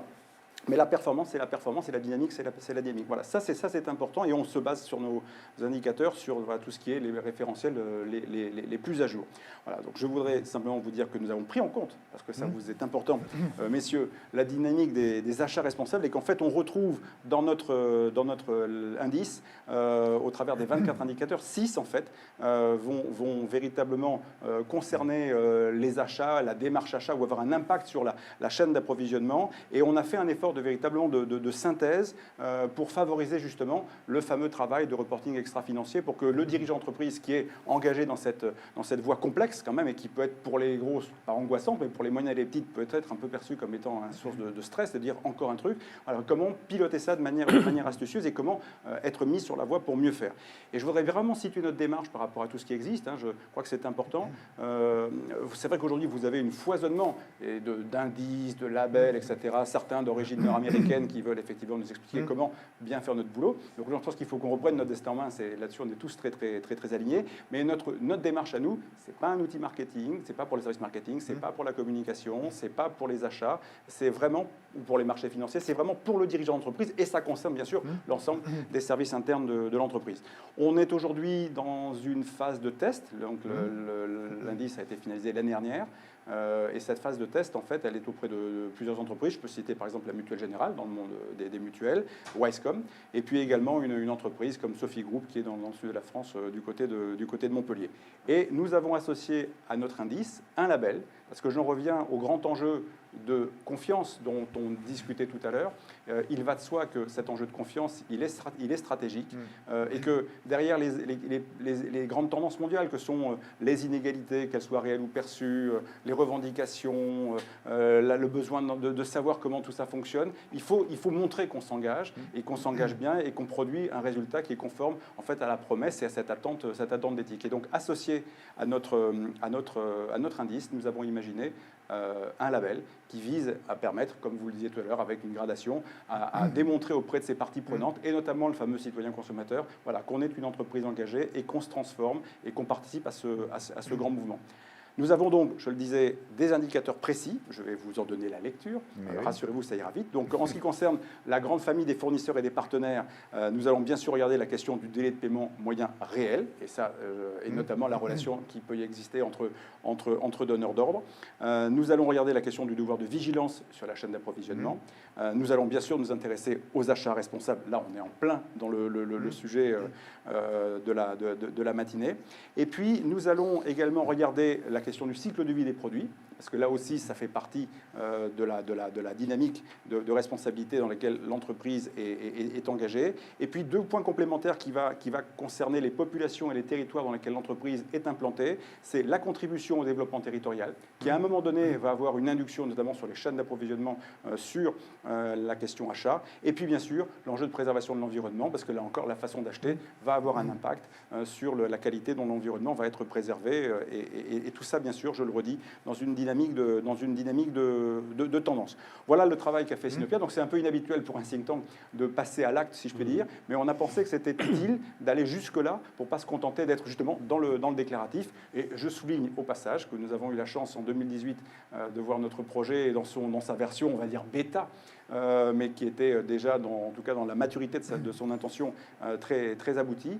Nous avons participé au premier forum de Paris sur la paix et nous avons été lauréats du forum de Paris sur la paix qui a dit votre projet, finalement, il participe à rendre l'économie plus inclusive et donc c'est bien. Alors moi, la question qui me vient, enfin d'abord, si vous voulez réagir sur notre travail, j'en serais ravi. Et la question qui me vient en lien avec notre préoccupation à nous, au-delà du fait qu'il y a beaucoup d'outils qui existent, mais finalement, il y en a assez peu qui sont perçus par le grand public. Je crois qu'aujourd'hui, il y a quelque chose comme 800 entreprises en tout et pour tout en France qui, à un moment donné, ont un signe de distinction qui permet d'être identifié. 800, vous me direz si c'est les 200 plus grosses, c'est déjà beaucoup. Mais finalement, le grand public, pour l'instant, il n'a pas forcément beaucoup de points de repère sur ces questions-là. Les seuls qu'il a, on peut parler de B Corp, mais qui reste effectivement encore très très marginal, puisqu'il n'y a même pas 200 boîtes qui sont labellisées B Corp. Voilà. Comment on fait, de votre point de vue, pour qu'à un moment donné, on arrive à avoir des points de repère précis et pas une nébuleuse de points de repère précis, sans quoi finalement le citoyen, le consommateur sera toujours perdu? Je vais faire les deux, c'est-à-dire d'abord réagir sur ce que vous avez dit et puis peut-être sur votre question. Sur les indicateurs, l'indice que vous mettez en place, déjà on est évidemment complètement en ligne, c'est-à-dire, c'est pas étonnant, mais on retrouve tous les critères que vous avez cités dans la charte, ce qui veut dire qu'il y a une cohérence, que ce soit l'ancrage territorial, que ce soit l'achat en coût complet, que ce soit les délais de paiement, enfin voilà, tout ce que vous avez cité se retrouve dans la charte et a fortiori encore plus dans le label. Je voulais aussi rebondir sur ce que vous avez dit. Signer une charte, c'est bien, mais si on ne fait rien, c'est pas terrible. Ça a été vraiment la démarche qu'on a voulu faire. C'est-à-dire, on a commencé par faire signer la charte. Et puis, même les entreprises signataires nous ont dit, bah ouais, nous, on a signé la charte, mais on veut pouvoir démontrer qu'on fait. Et ça a été toute l'idée de construire ce label, c'est-à-dire que le label, vous êtes audité. Il y a un évaluateur extérieur, pour employer le bon terme, que ce soit l'AFNOR, l'APAV ou des plus petits cabinets, mais très pointus comme ASEA, qui viennent regarder ce que vous faites concrètement par rapport au référentiel du label. Et là, qui envoie ce rapport à un comité d'attribution composé à la fois de grands et de petites entreprises, donc médiation Conseil national des achats, et qui attribue pour 3 ans ce label, avec des points de revoyure tous les ans, notamment sur le plan d'action. On en parlait tout à l'heure, le plan d'action, c'est important. Je le disais, la première photo, elle n'est jamais parfaite. Et ce n'est pas le but. On ne veut pas que des entreprises parfaites qui s'engagent. Au contraire, on veut qu'elles s'engagent pour progresser. Et tous les ans, on mesure les progrès. Et au bout de 3 ans, on renouvelle le label. Donc voilà, on a un outil qui est bien en ligne avec tout ce que vous avez décrit. C'est important, qui est cette cohérence. Et qu'on montre à ceux qui sont un peu perdus que voilà, quand vous faites ça, vous allez pouvoir avoir entre guillemets, des bonnes notes aussi dans l'indice Sinopia. Et ça c'est formidable. Après, comment on fait pour faire reconnaître, pour faire connaître du grand public ? C'est aussi tout le travail qu'on fait avec Olivia Grégoire et qui va probablement amener à ce que ce label, qui est déjà remis par les pouvoirs publics, devienne reconnu par l'État. Parce qu'effectivement, dans tous ces labels, dans tout ça, lesquels sont bons, lesquels ne sont pas bons, lesquels veulent dire quelque chose, etc. Donc ça fait partie des recommandations du rapport qui ont été approuvées par le gouvernement. On va faire ce travail de reconnaissance par l'État. C'est un travail qui n'est pas facile, mais qui va permettre de faire sortir, entre guillemets, du lot cette démarche assez responsable, où finalement, il n'y a pas tellement d'autres outils, mais autant que celui-là, il soit bien identifié, bien visible. À quelle échéance ce travail de reconnaissance par l'État ? C'est plusieurs mois, malheureusement. Ça suppose un travail législatif ou réglementaire qui est important, mais on espère que d'ici la fin de l'année, on pourra avoir cette reconnaissance. Deuxièmement, moi, j'ai été étonné. On a fait une conférence de presse avec Olivia Grégoire quand j'ai remis le rapport. Encore une fois, il y a quelques années, une conférence de presse sur les achats responsables, je peux vous dire, on aurait eu les 3 spécialistes qui nous suivent depuis des années, pas plus. Je crois qu'il y a eu 15 journalistes qui sont venus. Et des grands, je ne vais pas citer tous les grands titres des médias, mais enfin, vous imaginez les grands titres des médias économiques étaient là, mais aussi les spécialistes et aussi les généralistes. Ça veut dire que ça monte. Et ça veut dire que même le grand public, je pense, commence à voir des articles sur le sujet des achats responsables, sur la norme ISO 21400, sur le label. Et si le grand public s'en aperçoit, si les médias s'en emparent, c'est qu'il y a un écho qui se fait. Les médias ne vont pas juste rapporter des choses qui n'intéressent personne. On peut dire que petit à petit, ça monte. Alors, c'est toujours trop lent. On est tous un peu pressés, on a tous envie de pousser. Mais je crois que ça y est, ça vient. L'accroche est là. Et petit à petit, on va en entendre de plus en plus parler des achats responsables et des outils qui vont avec. D'accord. Alors je rappelle aux gens qui nous écoutent, et merci d'être là, que vous pouvez poser des questions sur le fil YouTube de la chaîne Sinopia. Une question pratico-pratique, s'il y a des chefs d'entreprise qui nous écoutent, qui se disent tiens, c'est intéressant, je peux avoir un label. Combien ça coûte de rentrer dans la démarche, de faire appel à un prestataire extérieur qui va valider la pertinence de la démarche et puis rendre son rapport et puis permettre de candidater pour obtenir effectivement le label argent, bronze ou or? Alors au départ, ça ne coûte rien, c'est-à-dire que première étape, vous allez sur le site médiateur des entreprises, c'est gratuit, vous regardez la charte, c'est gratuit, vous faites votre autodiagnostic, c'est gratuit, vous signez, jusque-là, il n'y a pas de coût. Alors, ensuite, le gros du coût, il est franchement interne, c'est-à-dire c'est comment vous, vos équipes, vous vous mettez en place, en position pour obtenir ce label, pour faire tout ce travail d'achat responsable. Travail interne. Tout le travail interne, mais j'allais dire, pour moi, c'est le gros du coup. Ensuite, vous avez imaginé le temps que ça prend en interne C'est très variable. Franchement, il y a des entreprises qui sont déjà très avancées oui. et qui viennent et qui sont déjà quasiment prêtes pour le label. Il y en a d'autres qui ont un gros travail à faire avant d'y arriver. Donc, mais j'allais dire, ce travail, ce n'est pas un travail pour le label. C'est d'abord un travail pour vous, pour que votre entreprise progresse, pour qu'elle soit reconnue, pour qu'elle soit appréciée, comme on le disait tout à l'heure, de toutes les parties prenantes, des clients, des fournisseurs, des employés, des investisseurs. Donc ce travail, vous le faites d'abord pour vous, et puis après, vous le faites labelliser, c'est-à-dire reconnaître. Ensuite, il y a le coût de l'évaluateur. Effectivement, on a eu 8 ou 9 évaluateurs agréés. J'allais dire, vous faites un petit appel d'offres, vous en prenez 3. Et le maximum que ça peut vous coûter, c'est quelques milliers d'euros sur 3 ans. Donc, on est sur des sommes qui sont extrêmement basses par rapport à l'enjeu fondamental. Et évidemment, ce sera beaucoup moins cher pour une TPE-PME que pour un grand groupe parce que la surface à évaluer est beaucoup plus faible. Donc, ne vous inquiétez pas, ce n'est pas le coût qui est une barrière pour ça. On y a veillé. On a veillé à cadrer ça avec les évaluateurs agréés qui jouent le jeu. Donc voilà, ne soyez pas freinés par ça. Ce n'est pas ça qui va vous bloquer. On est parfaitement sur la même ligne parce que puisqu'on parle d'argent, la démarche de Sinopia n'est pas non plus gratuite parce qu'on a considéré en effet qu'il fallait passer par un auditeur tierce partie pour valider que ce que l'on met à disposition de l'entreprise et le travail qu'elle fait derrière soit bien sûr validé pour pouvoir après obtenir une reconnaissance qui est une vraie reconnaissance. Et donc nous, on est sur alors on est allé jusqu'à l'évaluation du temps de travail interne parce que c'est vrai que toujours il y a cette barrière à l'entrée, la peur de dire combien ça va me prendre de temps. Pour une PME, on estime aujourd'hui que le travail va être de 4 à 5 jours hommes pour faire le job d'arriver à formaliser l'ensemble des indicateurs et la prestation extérieure va se situer aux alentours de 3 à 5 000 euros pour une petite ou moyenne entreprise et ça montera un petit peu plus pour les grandes. Mais on est dans des ordres de budget, c'est pareil, si on veut que les entreprises s'engagent, il faut que la question de l'argent soit pas, et du temps à passer soit pas un obstacle majeur. C'est un sujet, mais il faut que ce soit plutôt une incitation. Jacques Schramm, votre regard sur le travail de Sinopia? Alors moi, il y a d'abord bravo pour cette initiative. Les questions et les réponses. Cette initiative qu'a pris le think tank sur cet indice très opérationnel. Moi, il y a des choses que j'aime bien dans ce travail. C'est d'abord la pertinence des indicateurs, parce qu'à la différence d'autres outils que je peux observer ailleurs, sur chacun des indicateurs qui ont été évoqués sur les achats responsables, on voit très bien derrière la connexion à un référentiel complètement incontestable, normatif ou réglementaire. Et ça, c'est très important d'être concentré sur ce qui a une très forte légitimité. Deuxièmement, ce que j'aime bien, c'est la synthèse. Une des difficultés, c'est effectivement de savoir choisir les indicateurs et de ne pas s'éparpiller et de trouver le bon niveau de synthèse dans l'observation. Il y a eu cet effort chez Sinopia et je trouve que ça très très bien. Et le troisième point, c'est le pragmatisme aussi. Pour avoir un petit peu regardé un des indicateurs, quand on parle l'indicateur achat responsable, ça fonctionne comment ? Bon, par exemple, moi ce que j'aime bien, c'est que si une entreprise qui se fait évaluer par Sinopia a le label relation fournisseur et achat responsable, c'est tout de suite un signe de qualité. Donc ça, on s'appuie sur les outils qui existent de façon pragmatique.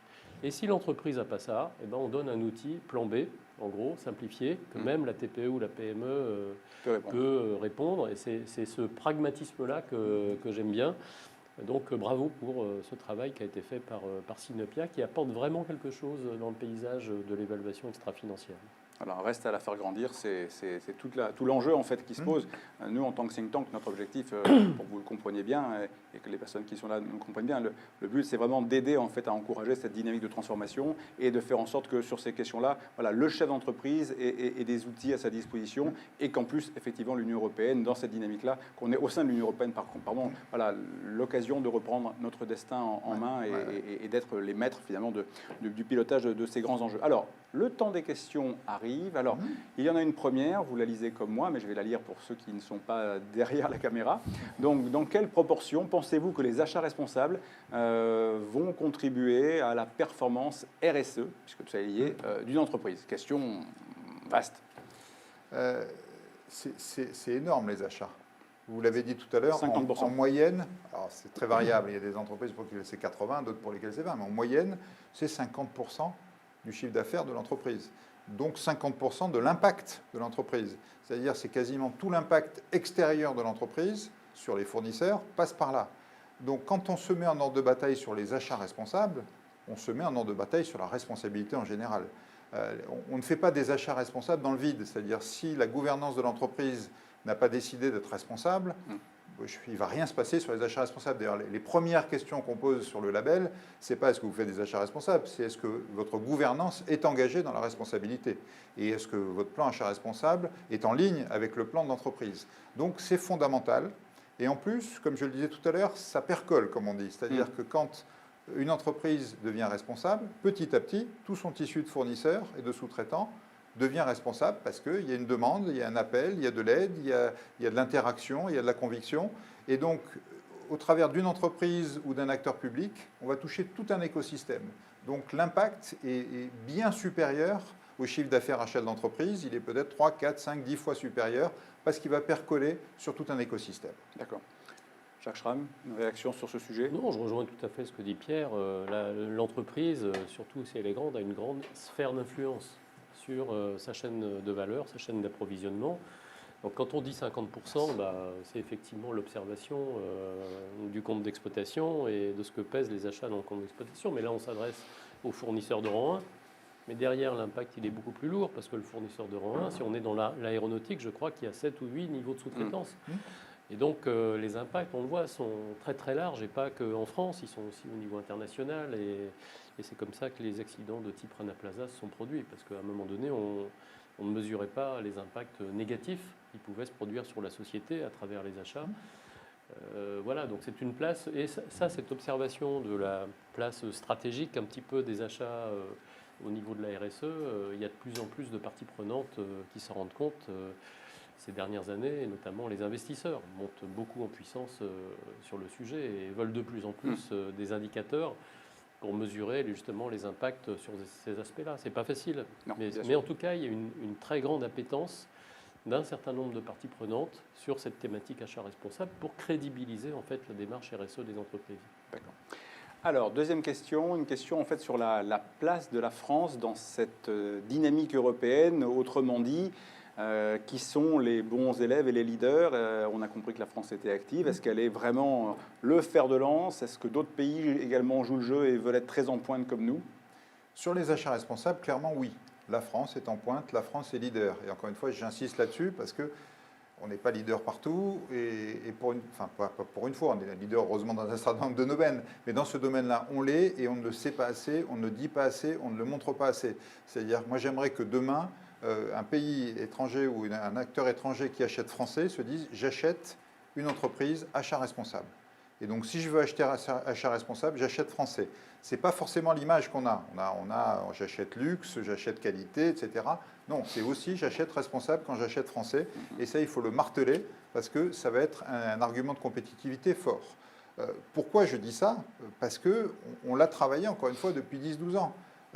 Seul pays au monde à avoir un observatoire des achats responsables, pays leader, grâce notamment à l'action de Jacques, qui a donné beaucoup de sa personne, à créer la norme mondiale ISO 20400, pays dans lequel on a une charte, pays dans lequel on a un label, pays dans lequel on a tout un tas d'associations autour de ça, pays dans lequel le gouvernement vient de me demander une mission sur le sujet achat responsable, sur le sujet du label, et qui va être porté au niveau français, comme je le disais tout à l'heure, au niveau européen.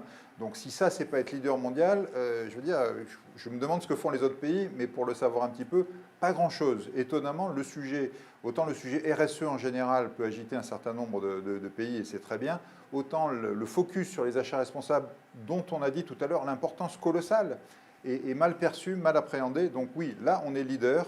Mais attention, on ne reste jamais leader très longtemps. À un moment donné, tout le monde va se réveiller et se dire, surtout maintenant qu'on a positionné une norme mondiale, se dire ce truc-là, c'est important. Donc profitons de ça. Allons le plus vite possible, les entreprises signataires de la charte labellisées qui vont avoir des bonnes notes dans l'indice Sinopia ou dans les autres indices qui vont être favorisés par les investisseurs, parce qu'il faut qu'on garde cette avance. Donc fonçons là-dessus. Mais vous diriez que les autres pays de l'Union européenne, les petits, Europe du Nord, Europe du Sud, Europe de l'Est, etc., vous pensez qu'il y a potentiellement le même pouvoir de sensibilité et que tout le monde va avoir envie d'y aller, à chacun son rythme évidemment. On imagine que les directives qui seront décidées ne seront pas avec un caractère appliqué partout de la même manière. De manière inéluctable, ils iront. D'accord. Parce que c'est pas juste avoir envie d'avoir un label, de respecter une norme. C'est un appel de fond qu'on ressent au niveau mondial sur la RSE. Et c'est petit à petit la prise de conscience que cette RSE passe notamment et en grande partie par les achats, encore une fois, parce que les achats ont un pouvoir de levier qui est énorme. Et au fur et à mesure, on sent qu'il y a une prise de conscience de ça. Encore une fois, la chance, c'est que nous, France, on a eu cette prise de conscience peut-être un peu avant les autres, mais c'est certain, ça va monter dans les autres pays. Dans les travaux ISO, je peux vous dire, il n'y avait pas que la France non plus. Non. Il y avait combien de pays, Jacques? 53. 53 pays ont participé aux travaux ISO. Je crois que ça fait partie des grandes participations sur les travaux. On a rarement 53 pays qui vont s'impliquer sur un sujet. Donc oui, les autres pays prennent conscience. Nous, on est un peu en avance. Fonçons pour garder cette avance. Oui, si on faisait un parallèle avec le travail sur le respect de l'environnement, qui est né, si je puis dire, vraiment, que c'est imposé dans les entreprises ou installé à la fin des années 90, à l'époque, personne, le citoyen consommateur, personne ne faisait très attention. Aujourd'hui, on n'imagine pas acheter un produit qui serait nuisible à l'environnement. Donc ce sont en effet des tendances de fond. Jacques, vous vouliez réagir? Oui, là encore, j'appuie ce que dit Pierre pour illustrer un petit peu la place de la France sur ces travaux-là. Moi qui ai justement animé les travaux à l'international, je peux vous dire que la France était clairement le leader puisqu'on présidait les travaux. Et il y avait une très belle délégation française avec des belles entreprises comme Total ou Orange qui étaient présentes autour de la table. Et puis, mais on avait aussi les Anglais qui étaient assez présents et d'autres pays européens qui participaient, qui étaient très motivés par les travaux. Donc je peux citer les Belges, les Néerlandais, les Suédois, les Italiens. Voilà, donc ne doutons pas que sur les achats responsables, il y aura une appétence très forte des pays européens. Mais donc la France a plutôt, de par ce leadership qui a été exercé depuis 10 ans, une image de leader. Donc il faut absolument s'appuyer là-dessus. Et j'ajouterais que les initiatives extra-financières en ce moment au niveau européen, c'est pareil. Qui est-ce qui préside ces travaux menés au niveau européen, au niveau de l'EFRAG? C'est Patrick de Cambourg, qui travaille de main dans la main aussi avec Olivia Grégoire. Donc la France, même sur le volet extra-financier, un leadership qui s'exerce en ce moment. Donc je pense que pour les entreprises françaises, c'est une opportunité tout ça. C'est une opportunité qu'il faut saisir.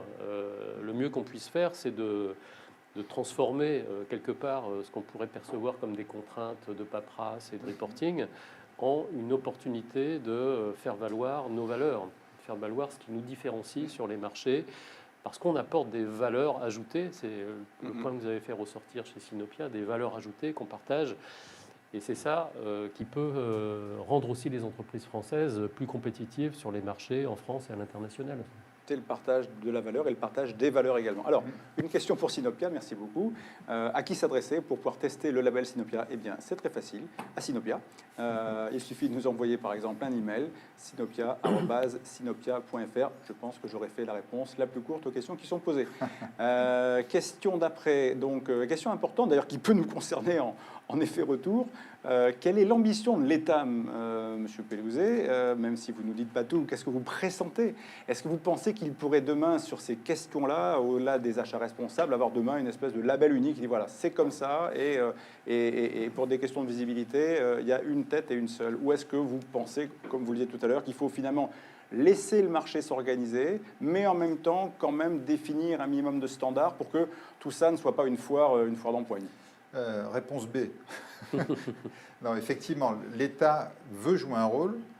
Et l'État ne veut pas juste jouer un rôle par plaisir de jouer un rôle, l'État veut jouer un rôle parce qu'il y a, encore une fois, une appétence forte des citoyens sur ce sujet-là. Donc quand on ressent une appétence forte des citoyens, le rôle de l'État, c'est de prendre ça en compte et de l'accompagner. L'accompagner ne veut pas dire forcément légiférer sur tout. Il y a déjà pas mal de lois, et c'est bien, qui encadrent les choses. Il faut aussi laisser faire le marché, mais j'allais dire laisser faire la prise de conscience. Nous, toute notre volonté au travers de un double mouvement, en quelque sorte. Oui. C'est important. C'est-à-dire que le but du jeu, pour moi, c'est pas que les gens respectent une norme et un label et une charte. Le but du jeu, c'est que les gens prennent conscience et s'imprègnent de tout ça. On est quand même d'abord sur un changement de culture, un changement d'état d'esprit, avant d'être sur je respecte une norme, j'ai obtenu un label. C'est dans l'autre sens que ça doit se jouer. Je change ma culture, je m'imprègne, je comprends, je mets en œuvre. Et là, bien sûr, c'est beaucoup plus facile, d'une part, de signer une charte et d'obtenir un label, que si on le fait dans le sens inverse, où on essaye de rentrer dans quelque chose qui ne correspond pas. Donc l'État, le gouvernement, accompagne ce changement de culture au niveau français, au niveau européen. Et ça, c'est formidable parce que la culture monte, l'État accompagne, et petit à petit, on sent que ça progresse. Jacques? Oui, moi je souscris à ce qu'a dit Pierre. Je pense qu'il y a un intérêt à ce qu'on ait un cadrage, une normalisation quand même de référence, parce qu'on a besoin de faciliter la comparabilité des performances. On a besoin de lutter contre le greenwashing, le social washing. Donc ces travaux qui sont menés au niveau européen sont vraiment, ils sont nécessaires. Maintenant, oui, il faut laisser le marché libre. Et une autre raison qui va dans le sens de ce que dit Pierre, c'est aussi d'observer que la RSE, c'est une matière qui est très vivante. C'est pas du tout une matière statique. Quand on a commencé les travaux il y a 10 ans avec Pierre sur les achats responsables, on regardait ce qu'était la RSE. Bon, il y avait l'ISO 26000, mais depuis, il y a eu beaucoup de choses nouvelles qui se sont passées.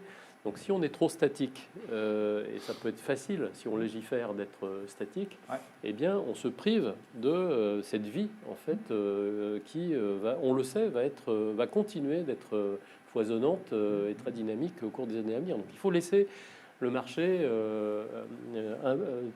tenir compte en fait de ce qu'attendent les parties prenantes, de ce qu'elles expriment, et créer des nouveaux outils pour alimenter aussi cette réflexion sur ces indicateurs un peu plus transverses et les enrichir au fil du temps. Mais on a besoin des deux, je pense. Et on l'a vu évoluer. Je mentionne aussi le baromètre que nous faisons à l'Observatoire des achats responsables. On a vu cette évolution. On a vu d'une part l'évolution de la prise de conscience, l'évolution de la mise en œuvre, les nouveaux sujets qui montaient. Vous parliez de coût complet. Parler de coût complet il y a 10 ans, pareil, ça faisait rigoler les gens. Ils disaient, attends, le coût, c'est le coût, quoi, c'est le prix. Tu achètes un prix et puis tout ira bien. Aujourd'hui, la notion de coût complet... Le point 5 de votre charte. Ben oui, et vous l'avez cité aussi dans l'indicateur Sinopia, donc c'est formidable. Réfléchir sur l'ensemble des composantes du cycle de vie de ce qu'on achète, c'est une nouvelle manière de penser, mais qui est en train de monter en puissance considérablement, qui reste un peu compliqué. Comment on fait ça, quels sont les outils, etc. Mais malgré tout, c'est une nouvelle façon de penser qui s'imprègne et qui culturellement fait partie aujourd'hui de la manière d'acheter. Très bien. Alors on avance dans le temps, mais aussi dans les questions. Une qui est intéressante, assez technique. Quels sont les prérequis de maturité à atteindre pour les achats responsables et répondre au label existant? Jacques, peut-être pour vous. Oui, moi je trouve par exemple que bon, ceux qui ont déjà fait beaucoup de choses, ils ont une politique, ils l'appliquent, ils ont des KPIs, je pense qu'ils peuvent aller assez vite vers une démarche de labellisation. S'ils sont un petit peu plus au point de démarrage, il faut peut-être qu'ils commencent par s'engager sur la charte dont a parlé Pierre. Pour reparler des outils qui existent. Ce que j'ai vu de Sinopia aussi, c'est que là, je dirais plutôt qu'il n'y a pas de prérequis. L'essentiel, c'est la transformation. Donc, à la limite, Sinopia, et c'est pas du tout péjoratif ce que je vais dire, peut complètement s'appliquer pour les nuls en achat responsable, mais qui auraient envie de progresser sur une dynamique qui est celle-là, en aidant les gens à comprendre ce que c'est que l'achat responsable, ce que c'est que le devoir de vigilance, un délai de paiement, ça se mesure comment, etc., etc. Et donc là, petit à petit, comme les gens souvent sont de bonne volonté et qu'ils ont envie de mettre un peu leur entreprise au diapason, eh bien, ils vont petit à petit créer ces prérequis et pouvoir peut-être passer à autre chose après. Absolument. Oui, je rejoins Jacques, il n'y a pas de prérequis. Se poser des questions, il n'y a pas besoin de prérequis. Il y a des basiques. Jacques vient de parler de délai de paiement, vous en avez parlé aussi. Quel est le lien entre les délais de paiement et l'achat responsable? Il est simple. Si vous payez en retard vos fournisseurs, vous prenez le risque de les tuer. Et on voit qu'il y a tous les jours, des dizaines d'entreprises qui déposent le bilan juste parce que leurs clients ne les ont pas payés. Donc là, on est sur achat responsable 1.0. Hein. Ce n'est pas très élaboré, il n'y a pas besoin d'être un expert pour comprendre ça. Donc voilà, après on peut se poser 2-3 questions de plus. Est-ce que ce que j'achète va impacter l'environnement? Qu'est-ce que j'en fais? Est-ce que je vais le jeter dans la poubelle ou est-ce que j'ai des modes de recyclage? Ce n'est pas très compliqué comme question. Est-ce que j'emploie des entreprises du secteur du handicap ou de l'insertion? Ce n'est pas très compliqué. Donc il n'y a pas de prérequis, il y a juste commencer à se poser des questions de bon sens. Et quand on y répond, on voit son niveau de maturité sur les achats responsables et on commence la démarche. Merci beaucoup. Alors je remercie tous ceux qui ont bien voulu poser des questions et la régie qui a renvoyé les questions grâce au magnifique prompteur que nous avons devant nous. Nous allons à vous dire à la fin de ce temps d'émission. Avant de conclure, je voudrais vous repasser la parole une dernière fois. Imaginez que derrière cet écran noir, cet œil noir de la caméra, il y ait des chefs d'entreprise qui nous regardent, et il y en a certainement. Si vous aviez envie de leur passer un message pour leur dire « Allez-y, c'est le bon moment, sautez le pas », quel serait-il? Monsieur Pelouzet. Bien volontiers, mais je crois que je vais juste synthétiser en quelques phrases tout ce qu'on s'est dit depuis bientôt 1h30, et j'espère que ça a été suivi et entendu, mais c'est le moment. Ça n'a jamais été autant le moment, et tout ce qu'on a décrit, que ce soit dans la sensibilité du peuple français ou des peuples internationaux, que ce soit dans l'action du gouvernement, que ce soit dans l'action des indicateurs, des investisseurs, etc., nous disent c'est le moment. 2, il y a des outils pour vous aider, il y a des gens pour vous accompagner. Donc 3, si vous êtes derrière votre caméra et que vous vous posez la question, peut-être au moins regardez les outils, lancez-vous dans l'aventure, laissez-vous accompagner, laissez-vous porter, mesurez-vous, diagnostiquez-vous, mais faites-le. Ne restez pas aujourd'hui en retrait parce que ça va vite. Vous l'avez dit, Jacques l'a dit, aujourd'hui ça va aller vite. Cette montée en puissance a été progressive et lente, aujourd'hui ça s'accélère. Donc ne passez pas à côté pour les autres, mais aussi pour vous. C'est votre entreprise, c'est vos valeurs, c'est vos employés, c'est vos investisseurs, c'est vos fournisseurs, c'est vos clients qui vous attendent, qui vous écoutent, qui d'une manière ou d'une autre vous regardent même si vous ne le ressentez pas. Donc c'est maintenant, allez-y. Jacques, le mot de la fin. Effectivement, il faut y aller vite. Il y a des outils pour ça, il faut s'appuyer dessus. Moi, effectivement, je dirais, n'y allez pas, parce que Pierre et moi, vous avez le sentiment, quand vous avez mis une épée dans le dos derrière, et qu'il faut absolument y aller, sinon vous allez tomber dans le gouffre du non-respect des réglementations. Moi, je dirais, allez-y d'abord, parce que c'est une opportunité pour votre entreprise. On sent bien qu'il y a des évolutions comme ça, et qu'y aller, c'est une des clés de la compétitivité de nos pays européens sur je dirais, des marchés qui sont de plus en plus internationaux. Les Américains vont s'y mettre aussi, les Chinois un jour vont progresser.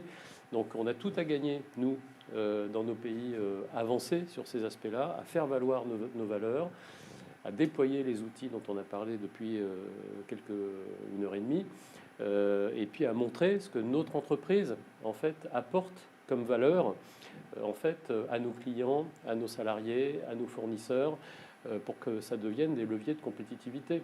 On a à y gagner plutôt qu'à accumuler du papier pour faire du reporting. Donc moi, en tout cas, dans mon entreprise, c'est comme ça qu'on voit le sujet. On le voit comme une opportunité, et donc on y va de bon cœur et avec plaisir. Oui, j'ajouterais que c'est un enjeu éthique.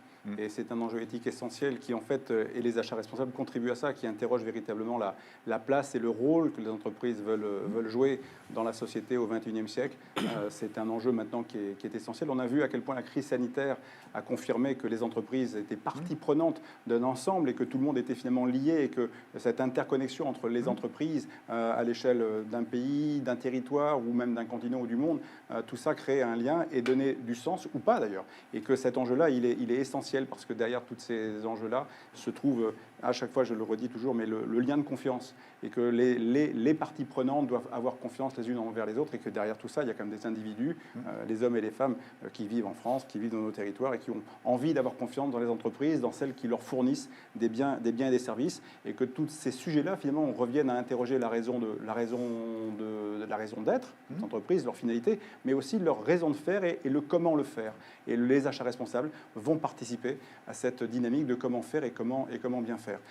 Pierre Pellouzet et Jacques Schramm, je voudrais vous remercier pour la qualité de vos interventions et pour surtout le fait que vous avez dit en des mots simples ce qui était important sur ce sujet, et vous l'avez rendu plutôt très sympathique. Vous avez, je pense, donné envie de s'intéresser à l'enjeu des achats responsables. Vous l'avez aussi replacé dans cette dynamique d'enjeux internationaux en disant que finalement, si on ne prend pas là encore notre destin en main, on risque à la fois à l'échelle de l'entreprise et à l'échelle d'un continent d'être en situation d'inconfort, et ce serait dommage alors qu'on peut être exemplaire, et pour le coup, on a l'opportunité de jouer un rôle à l'échelle du continent, et donc un rôle d'influence planétaire qui va dans le sens d'un monde meilleur, et ça, il faut s'en réjouir. Donc bravo pour ce travail de qualité et la dimension passionnante que vous avez su insuffler à ce sujet. Je voudrais remercier, avant de conclure cette émission, Home, la maison du dirigeant, qui nous a accueillis ce matin. Remercier les équipes de la régie qui ont fait dans ce plateau qui est tout neuf, tout récent, très beau et très agréable, je dois le dire, à vivre pour animer une émission. Donc remercier toute la régie, les équipes techniques qui nous ont accueillis et qui ont préparé ça à marche forcée, puisqu'on a réglé le débat ici en 24 heures, comme quoi l'agilité fait partie des valeurs de Home.